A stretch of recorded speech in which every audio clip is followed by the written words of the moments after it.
My dear students, आप सबका BPI spoken पर स्वागत है। चलिए हम अपनी इंग्लिश की न्यूज़पेपर रीडिंग को स्टार्ट करते हैं। और आज का जो हमारा है वो है मनीष सिसोदिया जी, जिनको ऑनरेबल सुप्रीम कोर्ट ने बेल ग्रांट कर दी है। So let's start the class. The supreme court granted bail Friday to former Delhi deputy chief minister Manish Sisodia in the CBI and ED cases against him for his alleged role in the Delhi Excise Police matter। जो supreme court है उन्होंने क्या किया है, grant किया है। Grant का मतलब होता है अलाउ करना, किसी को अलाउ किया है बेल, उनको बेल दे दी है। यहाँ पे ना एक मिस्टेक है, एक्चुअली यहाँ पे ऑन फ्राइडे होना चाहिए था, ठीक है। किसको बेल दी गई है? फॉर्मर जो दिल्ली के डिप्टी चीफ मिनिस्टर थे उनको बेल दे दी गई है फ्राइडे को सुप्रीम कोर्ट के द्वारा, ठीक है। कौन सा केस था जिसमें सीबीआई और ईडी ने उनके खिलाफ में केस किया था? किस बात के लिए? Alleged role in the Delhi excise police matter. Alleged का मतलब कथित रूप से, आरोपित। एलिज्ड मतलब कोई ऊपर, अगर आपके ऊपर एलिगेशन लगा रहा है, जैसे कहते हैं ना एलिगेशन यानी आरोप लगाना, वो एलिगेशन आपके ऊपर लगा रहा है बट उसके पास अभी प्रूफ नहीं है, वो साबित नहीं हो पाया है। तो जब तक कोई गुनाह साबित नहीं है तो उसको हम आरोप यानी एलिगेशन वर्ब के रूप में यहाँ पे क्या हो जाएगा? एलिज्ड, ठीक है। So for his alleged role in the Delhi excise police matter. अब जैसे ये वाला एलिज्ड है, ये अगर हम इसके पार्ट्स ऑफ स्पीच की बात करें, देखो ये क्या हो गया? रोल है। रोल क्या है? नाउन है, ठीक है। ये इस नाउन रोल, एलिज्ड रोल, तो ये जो हो गया ये एडजेक्टिव हो गया। इन the Delhi excise police matter saying there is not even the remotest possibility of the trial being concluded in the near future। वो क्या कह रहे हैं कि there is not even the remotest possibility। remotest ये ना आपका सुपरलेटिव डिग्री हो गया, और हमेशा जब भी हम सुपरलेटिव डिग्री लगाते हैं तो आर्टिकल द लगाते हैं। So the remotest possibility, remote मतलब दूर है ना, रिमोट मतलब दूर हो गया, तो मतलब दूर दूर तक भी कोई संभावना नहीं है किस चीज का? ट्रायल का, जो नियर फ्यूचर में वो लोग कंक्लूड करें, मतलब वो नियर फ्यूचर में ट्रायल करें, इस चीज का भी दूर दूर तक अभी कोई संभावना नहीं है। अच्छा, एक चीज आप यहाँ पे देखेंगे, मैंने आपको देयर के कॉन्सेप्ट को लेके पढ़ाया हुआ था। अब यहाँ पे देखो देयर है, यहाँ पे इज लगाया हुआ है, ठीक है। तो अब अगर हम इसका सब्जेक्ट देखें तो पता है सब्जेक्ट कौन है? सब्जेक्ट है ये पॉसिबिलिटी। पॉसिबिलिटी क्या है? सिंगुलर है। पॉसिबिलिटीज होता तो यहाँ पे आर होता, पॉसिबिलिटी सिंगुलर है इसीलिए यहाँ पे इज आया है, ठीक है। ये रिमोटेस्ट क्या है? ये एडजेक्टिव है, एडजेक्टिव का सुपरलेटिव डिग्री। ये क्या है? ये आपका आर्टिकल है, ठीक है। Sisodia was arrested by the CBI on February 26, 2023 and by the ED 12 days later। Sisodia जो है उनको अरेस्ट किया गया था सीबीआई के द्वारा। देखो अब यहाँ पे दिया है ना February 26। अच्छा, अगर हम स्टैंडर्ड तरीका देखें डेट को लिखने का, तो पहले मंथ आता है, फिर हमारा वो डेट आता है, कॉमा, और फिर उसके बाद वो ईयर आता है। तो ये एक एक्चुअली हमारा एक वे होता है लिखने का। On February 26, 2023 and by the ED 12 days later, उसके बाद में। अच्छा, एक चीज आप देखो, by the CBI. By the CBI का मतलब यहाँ पे जो सीबीआई है वो हो गया डूअर, जिसने ये काम किया। लेकिन आप देखोगे अब इसी को हम ऐसे भी लिख सकते थे, CBI arrested Sisodia on February 26, 2023। मैंने क्या बोला? CBI arrested Sisodia on February 26, 2023। लेकिन यहाँ पे क्या है? Sisodia was arrested by the CBI. अब इन दोनों में क्या डिफरेंस आ गया? एक्टिव और पैसिव वॉइस का। यहाँ पे जैसे अगर मैं बोलूँ सीबीआई अरेस्टेड सिसोदिया, मतलब सीबीआई ने एक्शन किया तो डायरेक्ट हमने वहां पे वर्ब का सेकंड फॉर्म लगा दिया। बट अगर, और यहाँ पे मतलब है कि हम जो फोकस कर रहे हैं वो सब्जेक्ट के ऊपर कर रहे हैं। जैसे अगर सपोज करो किसी ने मुझसे पूछा कि आप क्या पढ़ाते हैं, तो मैं बोलूंगी आई टीच इंग्लिश, क्योंकि आप क्या पढ़ाते हैं, मैं यानी डूअर इंपॉर्टेंट हो गया तो हम उसमें एक्टिव सेंटेंस लगाते हैं। लेकिन किसी ने पूछा क्या यहाँ पर इंग्लिश पढ़ाई जाती है, तो मेरा आंसर इंग्लिश पढ़ाने को लेकर होगा, कौन पढ़ा रहा है वो इम्पोर्टेंट नहीं है। तो मैं बोलूंगी yes English is taught here. ऐसे ही हमने यहाँ पे क्या किया, सिसोदिया वॉज अरेस्टेड, क्योंकि यहाँ पे इम्पोर्टेंट कौन है, सिसोदिया। इसीलिए जब हम ना जिसके ऊपर एक्शन हो रहा है या वो जो ऑब्जेक्ट इंपॉर्टेंट होता है तो हम पैसिव को रखते हैं, ना कि एक्टिव रखते हैं। ठीक है, ये हो गया and by ED 12 days later. अच्छा, लेटर, लेटर मतलब बाद में, और एक शब्द होता है लेटर, LATTER, इसका मतलब भी बाद में। ये हम समय के लिए, जैसे I will call you later, बाद में, टाइम के लिए, और लेटर मीन्स बाद वाला, है ना। ये हो गया द बेंच ऑफ जस्टिसेस, मतलब जस्टिस मतलब यहाँ पे BR गवर और ये है दो है, तो ये बेंच। अब देखो यहाँ पे तो डायरेक्टेड दिया हुआ है। अच्छा, अगर मैं आपको एक बात बताऊं, ये ऑफ हो गया, ऑफ प्रपोजिशन है, तो ये इनके ऑब्जेक्ट्स हो गए। सब्जेक्ट कौन है, बेंच, बेंच क्या है, सिंगुलर। अब लेकिन यहाँ तो V2 लगा है, लेकिन अगर सपोज अगर आपको कंफ्यूजन होता कि यहाँ V1 आएगा कि V5 आएगा, तो यहाँ पे आपका आएगा बेंच क्या। ठीक है, ये हो गया। अब बेंच क्या है, सिंगुलर है, तो इसके हिसाब से यानी B5 यानी सिंगुलर आता। अगर यहाँ पे डायरेक्ट, अगर जैसे डायरेक्ट या डायरेक्ट्स में से लगाते तो डायरेक्ट्स लगाते। The bench directs that Sisodia be released on a bond of ₹10 lakh and 2 sureties of the like amount. अच्छा, वैसे तो श्योरिटी, अच्छा एक चीज आपको पता है, श्योर होना, आर यू श्योर, तो श्योर क्या हो गया, एडजेक्टिव हो गया, आर यू श्योर। ठीक है, लेकिन ये जो श्योरिटी है ना, ये TY, ठीक है, ये हो गया नाउन।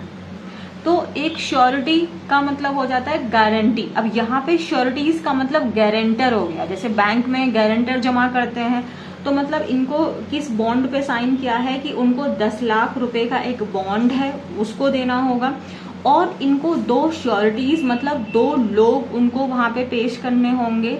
वो इस बात के लिए अग्री करेंगे कि अगर जैसे जो जो कंडीशंस इनके आगे रखी हुई हैं, जैसे कि इनको अपना पासपोर्ट जो है वो पुलिस में जमा करवाना होगा, ये देश से बाहर नहीं जाएंगे, और आई थिंक इनको मंडे एंड थर्सडे को मतलब हफ्ते में 2 बार इनको CBI के वहाँ इन्वेस्टिगेटिंग ऑफिसर के पास जाना होगा। तो अगर ये इसमें से कोई भी रूल को ब्रेक करते हैं, तो ये जो श्योरिटीज हैं उन्होंने इस बात को श्योर किया है कि हम इस बात को करवाएंगे कि ऐसा जो भी आपने बोला है इसको करें, अदरवाइज उनको भी 10 लाख रुपए का बॉन्ड मतलब उनको भी पैसा जमा करना पड़ जाएगा कोर्ट में। In the present case, in the ED matter as well as the CBI matter, 493 witnesses have been named। अगर प्रेजेंट केस की देखें जो ED का है और CBI का है, as well as मतलब इंक्लूडिंग इसके साथ साथ, है ना, ED मैटर के साथ साथ में जो CBI का मैटर है, जिसमें आपके 493 विटनेसेस हैं जिनका मतलब नाम मेंशन किया गया है। द केस इन्वॉल्व्स, अब देखो यहाँ पे केस क्या हो गया, सिंगुलर नाउन हो गया, तो वर्ब कैसा लगा दिया, 5th फॉर्म यानी सिंगुलर वर्ब। तो केस में इन्वॉल्व्स, केस इन्वॉल्व क्या, जिसमें आपके थाउजेंड्स ऑफ पेजेस हैं, केस में thousands of pages of documents है। डॉक्यूमेंट्स मतलब कोई डॉक्यूमेंट है जिसमें आपके हजारों में पेजेस हैं, and over a lakh pages of digitised document, मतलब बाप रे, और लाखों पेज हैं उनके डिजिटाइज्ड फॉर्म में। It is thus clear that there is not even the remotest possibility of the trial being conducted in the near future। तो इसका मतलब क्या हुआ कि जब इनके पास में 493 विटनेस हैं जिनकी इनको गवाही लेनी होगी, है ना, कोर्ट को आपका, जिसमें आपके ये थाउजेंड्स पेजेस के डॉक्यूमेंट हैं, लाखों पेजेस के आपके डिजिटाइज्ड फॉर्म में डॉक्यूमेंट्स हैं। तो इसका मतलब ये बात पूरी तरीके से क्लियर है कि अब बहुत कम संभावना है जो आने कि वो ट्रायल हो, ठीक है, आने वाले फ्यूचर में। इन आर व्यू, हमारे नजरिए से, हमारे पॉइंट ऑफ व्यू से, कीपिंग द अपेलेंट, अपेलेंट का मतलब क्या हो गया, अपील करने वाला, जिसने अपनी याचिका आपकी वहां पे की है। सो अपेलेंट को अगर हम देखें, behind the bars for an unlimited period of time in the hope of speedy completion of the trial would deprive his fundamental rights। तो कोर्ट ने क्या बोला है कि हमारे नजरिए से आप अपेलेंट मतलब जिसने अपनी याचिका आपकी जो कोर्ट में डाली है, हम उसको अगर बार्स के पीछे रखते हैं, मतलब हम उसको जेल में रखते हैं फॉर एन अनलिमिटेड पीरियड, मतलब किसी एक अनंत समय के लिए, है ना, इस उम्मीद से कि स्पीडी कंप्लीशन हो जाएगा ट्रायल। लेकिन अब ये चीज क्या कर रही है, डिप्राइव कर रही है। डिप्राइव करना मतलब किसी को वंचित करना, वंचित कर रही है उनका जो आपका जो फंडामेंटल राइट है, जो उनका एक बेसिक अधिकार है लिबर्टी का। लिबर्टी मतलब आजादी, लिबर्टी मतलब आजादी। यहाँ तक कर लिया, आई होप आपको समझ में आया होगा। अब आप एक चीज ऑब्जर्व करेंगे, हम लोग इंग्लिश में ग्रामर पढ़ते हैं, हम लोग पता नहीं क्या क्या पढ़ते हैं कि मैं ग्रामर को आधा घंटा दूंगा और मैं वोकैबुलरी को आधा घंटा दूंगा। तो मुझे लगता है इंग्लिश जो है वो एक सबसे इजी वे है पढ़ने का। अगर आप जो भी पढ़ रहे हैं उसी में अपना सब कुछ लगा दो, मतलब उसमें आप अपनी हर ग्रामर को लगा दो, जितने आपने रूल्स पढ़े हैं सारे ग्रामर के रूल्स उसी में लगा डालो, अलग से पढ़ने की जरूरत ही नहीं है। वोकैबुलरी आप इसमें कर सकते हो आराम से, ईडियम्स आपके इसमें से होने लग जाएंगे। मुझे लगता है इंग्लिश एक बहुत आसान वे है अगर हम इसको ढंग से पढ़ें तो आज की क्लास में मैं आपको ना ये थोड़ा जो प्रेपोजिशन वाला है वो मैं थोड़ा सा आपको बताती हूँ। आज हम लोग क्या करेंगे, प्रेपोजिशंस किसके साथ में आज हम लोग प्रेपोजिशन का यूज देख रहे हैं, जो हमारा डे है ना उसके पार्ट्स के साथ में। सो पार्ट्स ऑफ अ डे, एक दिन के भी पार्ट होते हैं, जैसे सुबह होती है, शाम होती है। तो जैसे अब ना एक चीज याद रखना, आज हम ना पार्ट ऑफ डे के साथ में हम दो तरीके का प्रपोजिशन देखते हैं जनरली। एक आता है एट और एक आता है इन। एट को ना आप लगाओगे जहां जहां आपको एक एग्जैक्ट प्लेस, एक एग्जैक्ट पॉइंट मिले, ठीक है, और इनको आप लगाना जहां पे आपको ड्यूरेशन मिले, ठीक है। अगर हम एक डे की बात करें तो डे में सबसे पहले क्या होता है आपका सनराइज, ठीक है। अगर आप अपने फोन में जस्ट अभी चेक करो तो मान लो अगर आपने देखा कि आज का सनराइज कितने बजे हुआ था और सपोज वो दिखा रहा है कि 5:50 पे हुआ था, यानी ये एक एग्जैक्ट टाइम हो गया, एक एग्जैक्ट टाइम है। तो एग्जैक्ट पॉइंट के लिए हम क्या लगाते हैं, एट। तो यहाँ पे क्या आएगा, एट सनराइज। जैसे मैंने कहा आई विल मीट यू, तो यहाँ पे आएगा at sunrise. I will meet you at sunrise, मतलब जब सूरज निकलेगा ना तब मैं आपसे मिलूंगी। तो एट सनराइज हो गया, क्योंकि सनराइज क्या है, एग्जैक्ट टाइम है। और यार जब मैंने कहा कि टाइम्स आपके सन के निकलने का एग्जैक्ट टाइम है, यानी कि जितने भी एग्जैक्ट टाइम्स होते हैं उसके साथ भी हम एट लगाते हैं। जैसे I will meet you at 3:30। अब हम देखेंगे इवनिंग मॉर्निंग जब हमें लगाना होगा एट 3:30, ठीक है। सो 3:30 मैंने यहाँ पे एग्जैक्ट टाइम के साथ में मैंने कौन सा प्रपोजिशन लगा दिया, एट। अब हमारी सुबह हो चुकी है, मतलब सूर्य निकल चुका है, तो अब होगी हमारी मॉर्निंग, ठीक है ना।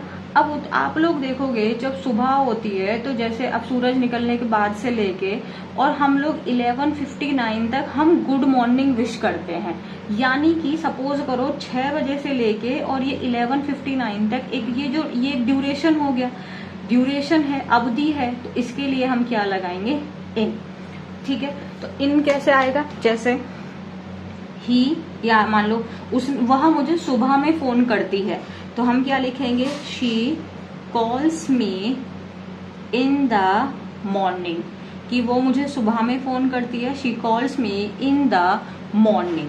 मॉर्निंग क्या हो गया, मॉर्निंग आपका एक ड्यूरेशन हो गया, तो इसके साथ हमेशा क्या आ जाएगा, इन। अब अगर मॉर्निंग में हम एक टाइम दे दें, जैसे हम लिख देते हैं कि वो मुझे मान लो सुबह के 7 बजे, she calls me eight 7 o'clock, सुबह के 7 बजे, सुबह में मतलब सुबह के 7 बजे फोन करती है। तो इस सेंटेंस को कैसे लिखेंगे, she calls me at 7:30 in the morning. At क्या हो गया, इसके लिए आ गया क्योंकि ये एक एग्जैक्ट टाइम है, और मॉर्निंग क्या है, ड्यूरेशन है, तो उसके लिए क्या आ गया, इन। अगर यहाँ पे 8 बजे होता, 9 बजे होता, तब भी हम यहाँ पे एट लगाते और मॉर्निंग के साथ हमेशा क्या लगाते, इन। यहाँ तक क्लियर है, आगे देखते हैं। अब जब आप देखोगे मॉर्निंग यानी 11:59 है, तो जब एग्जैक्ट 12 बजते हैं, एग्जैक्ट 12, उसको हम बोलते हैं नून, यानी एग्जैक्ट 12 है तो ये भी एक आपका फिक्स्ड टाइम हो गया। तो फिर यहाँ पे क्या आएगा, फिर यहाँ पे एट आएगा, जैसे at noon, at noon. Clear है यहाँ तक। अब क्या आता है आपका आफ्टरनून, नून के बाद क्या आएगा, आफ्टरनून आएगा। आफ्टरनून मतलब 12-1 से लेके आपके अराउंड 4 बजे तक आफ्टरनून रहता है, जैसे गुड आफ्टरनून हम लोग बोलते हैं। तो फिर ये एक ड्यूरेशन हो गया, और ड्यूरेशन में हम लोग इन लगाते हैं। So in the afternoon, in the afternoon, उसने मुझे दोपहर में फोन किया। सो हम क्या बोलेंगे, he called me in the afternoon, he called me in the afternoon, है ना, गुड आफ्टरनून में। सो ही कॉल्ड मी, उसने मुझे दोपहर में फोन किया। अगर हम बोल रहे हैं कि उसने मुझे दोपहर के 3 बजे कॉल किया, सो ही कॉल्ड मी, ठीक है, एट 3 PM, और आप सिंपली PM बोल दिया तो दोपहरी हो गई। आप बोल रहे हो he called me at 3 in the afternoon. Is it clear? यहां तक हमारा हो गया। आफ्टरनून के बाद क्या होगा, आफ्टरनून के बाद इवनिंग होती है। तो इवनिंग में हम क्या लगाएंगे, इवनिंग अब कोई कुछ मिनट तो मतलब कुछ एक एग्जैक्ट पॉइंट तो नहीं है कि इसी पॉइंट पे इवनिंग है, नहीं। हम मतलब अगर मान लो 4 बजे के बाद से लेके जब तक आपका सूर्य छिपता नहीं है, हम लोग इवनिंग ही बोलते रहते हैं, वो शाम का ही समय चल रहा होता है। तो यानी कि मान लो 6 बजे 7 बजे, तो ये भी एक ड्यूरेशन को ही दिखा रहा है। तो ये भी एक आपका ड्यूरेशन दिखा रहा है। और ड्यूरेशन के लिए हम लोग क्या लगाते हैं, इन लगाते हैं। तो फिर हम क्या बोलेंगे, in the evening, I will see you in the evening. जैसे मतलब मैं तुमसे मिलूंगा, I will meet you in the evening, कि मैं तुमसे शाम को मिलूंगा। I will call you in the evening. Evening क्या हो गया, ड्यूरेशन हो गया। Is it clear? उसके बाद में अब इवनिंग हो गई, तो अब आपका क्या होगा, अब जैसे सूर्य निकला है तो सनसेट भी होगा। अब जो सनसेट है ये भी एक एग्जैक्ट टाइम हो गया, एग्जैक्ट टाइम है, ठीक है। एक आपका फिक्स्ड टाइम है ये भी। और फिक्स्ड टाइम के साथ में हम क्या लगाते हैं, एट लगाते हैं, तो एट सनसेट हो गया। अब जब रात है, नाइट है, और आप लोग जानते हैं कि रात कोई नॉर्मल चीज तो है नहीं, रात में बहुत चीजें हैं जो निशाचर जिसको कहते हैं, है ना, डेविल्स, वो निकलते हैं। तो ऐसे सोचो, अभी तुम लोग को कितना आसान रहा कि हमने एट कहाँ कहाँ लगाया। आराम से बोल सकते हो, जहां जहां फिक्स्ड है, रटना भी नहीं पड़ेगा, वहां एट लगा दिया। जैसे सन के निकलने का टाइम फिक्स है तो हमने सनसेट में एट लगा दिया। एकदम 12 बज रहा है दोपहर का, तो हमने वहां पे एट लगा दिया, है ना। जब नून जिसको हम कह रहे हैं, और हमारा जैसे सनसेट हो रहा है वहां हमने एट लगा दिया। अब नाइट जो है, नाइट भी तो एट, नाइट पे तो इन आना चाहिए, क्योंकि नाइट का तो एक ड्यूरेशन रहता है। तो नाइट पे तो इन आना चाहिए था अकॉर्डिंग टू जो हमने स्टेटस देखा है। अच्छा, नाइट के साथ में एक मिडनाइट भी तो होता है, जो हमारा एग्जैक्ट रात्रि का जो मध्य रात्रि होती है, यानी एग्जैक्ट 12 बजे, तो वहां तो एट मिडनाइट ही रहेगा। लेकिन ये जो नाइट शब्द है ना, इसको थोड़ा सा आप दिमाग में रखिए, क्योंकि रात ना विचित्र होती है, तो इसमें भी अपने आप में विचित्र है। विचित्र कैसे है, नाइट के साथ में हम एट भी लगाते हैं और नाइट के साथ में हम इन भी लगाते हैं। हम ना नाइट के साथ में एट तब लगाते हैं जब हम लोग नॉर्मल रातों की बात कर रहे हों, यूजुअल नाइट की बात कर रहे हों, यूजुअल। इन लगाते हैं जब हम कोई स्पेसिफिक नाइट की बात कर रहे हों, किसी पर्टिकुलर नाइट की बात कर रहे हों, ठीक है। जैसे हम कहते हैं ना, हम रात में हम क्या करते हैं, वी सी स्टार्स, हमें स्टार्स दिखाई देते हैं एट नाइट। अब रोज दिखाई देते हैं ना, कोई स्पेसिफिक नाइट तो है नहीं, तो एट नाइट हो गया, ठीक है।